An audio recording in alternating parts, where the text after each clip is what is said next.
सांगली जिल्ह्यातील आष्टा शहरामध्ये किरकोळ कारणावरून दोन गटामध्ये तुंबळ हाणामारी झाल्याची घटना घडली आहे। रागानं पहिलं या क्षुल्लक कारणावरून सुरू झालेल्या वादातून दोन्ही गटांनी एकमेकांच्या घरात घुसून दगड आणि फरशांनी मारहाण केली, ज्यामध्ये तिघे जण जखमी झालेत। या प्रकरणी आष्टा पोलीस ठाण्यामध्ये दोन्ही गटाकडून परस्पर विरोधी तक्रारी दाखल करण्यात आल्या असून एकूण 16 जणांवर गुन्हे दाखल करण्यात आले आहेत।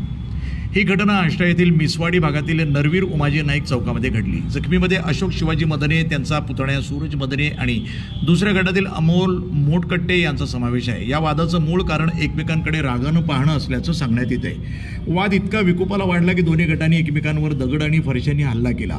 अशोक मदने यांनी दिलेल्या तक्रारीनुसार प्रथमेश मंडले, मिनीश मंडले, सुरेश मोटकट्टे, रामचंद्र गुजले, पोपट मोटकट्टे, सदानंद मोटकट्टे, संदीप मंडले, दादासाहेब गुजले आणि संदीप यलमार यांच्यावर गुन्हा दाखल करण्यात आला आहे। तर दुसऱ्या बाजूनं सुरेश मोटकट्टे यांनी अंकुश मदने, अशोक मदने, सूरज मदने, अनिकेत मदने, शुभम मदने, बाळू चव्हाण आणि जीवन चव्हाण यांच्या विरोधामध्ये तक्रार दिली आहे। या घटनेनंतर परिसरामध्ये तणाव निर्माण झाल्यानं राज्य राखीव पोलीस दल आणि सांगली पोलिसांचा मोठा फौज फाटा तिथं तैनात करण्यात आला आहे। प्रतिनिधी राहुल वाडकर, NTV न्यूज मराठी, सांगली।